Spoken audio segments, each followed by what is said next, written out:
What is imbalanced data? Imbalanced data refers to datasets where the target variable has an imbalance of class frequencies. Take the example here where we have two classes. Clearly there is a significant difference between the frequencies of the two classes. We would say that this dataset is imbalanced. What are the impacts of imbalanced data on machine learning models?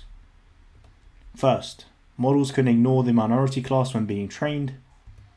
This can cause bias towards the majority class. And lastly, imbalanced data can cause what's called an accuracy paradox. We can imagine a dataset where 99% of the instances are the majority class and 1% are the minority class.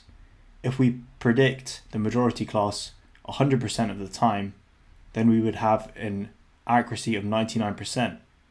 Accuracy of 99% seems like this is amazing model performance, but in reality, this is a very basic model and we are just predicting the majority class, and it is actually quite poor. So what are some methods that we can use to deal with imbalanced data? There are two techniques we can use to deal with imbalanced data, and that is undersampling and oversampling. Let us now explore the different methods of undersampling and oversampling which we can use to help balance our data. First, random undersampling. We randomly reduce instances of the majority class to match the minority class. Cluster centroids undersampling. We apply the k-means clustering algorithm. In this case, k equals 4. And we use these cluster centroids as a new undersample. So initially we had 3, 6, 9, 12 data points, and now we undersampled that to 4.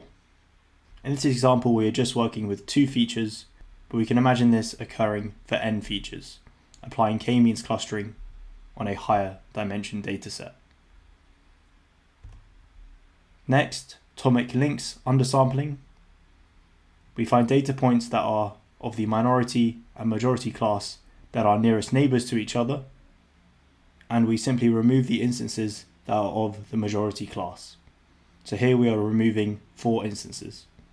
An advantage of these undersampling methods is that it is useful when there is plenty of data for analysis and we are trying to reduce our majority class to match our minority class to achieve a more balanced dataset.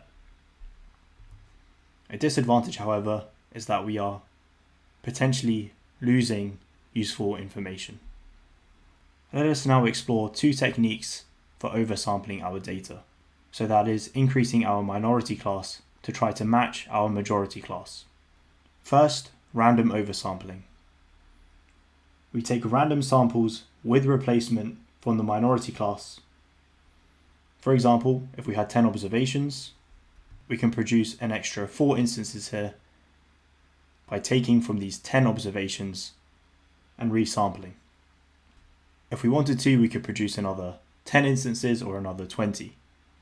It's important to note that random oversampling resamples with replacement. So that means we can take the same instance twice or more than once. So for example, we are including observation 2 twice in the resample. The second oversampling technique is something called SMOTE, or synthetic minority oversampling technique. We start off by setting an oversampling percentage. In this case, we can look at 300%, which would indicate 3 synthetic points generated per data point, for example. We select a data point, that is a row, and compute its k nearest neighbors. Here we're setting k equal to 5. We then select n of the k nearest neighbors at random. Since we set the oversampling percentage to 300%, n here is equal to 3. We then compute the distance to each of the n nearest neighbors. These distance metrics could be Euclidean or Hamming or any other distance metric. We then generate synthetic data points by multiplying the distance to each endpoints by a random number between 0 and 1.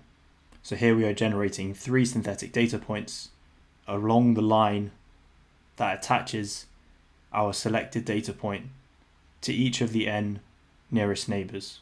We then repeat the steps for each minority class data point.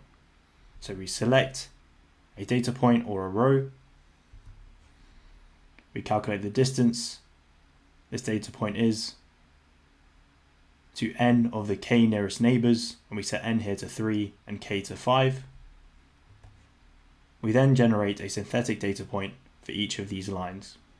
Repeating these steps for each data point, we might end up with something that looks like this. So here we have oversampled our minority class, that is, we have produced new synthetic data. Advantages of oversampling methods: there is no loss of data, random oversampling is easy to apply, and SMOTE, which is the more sophisticated algorithm, can help deal with overfitting issues caused by random oversampling. Some disadvantages, however, is that SMOTE can cause the generation of data points near decision boundaries, not representative of the minority class. And lastly, random oversampling can result in overfitting. Thank you very much for watching, and I hope you learned something new.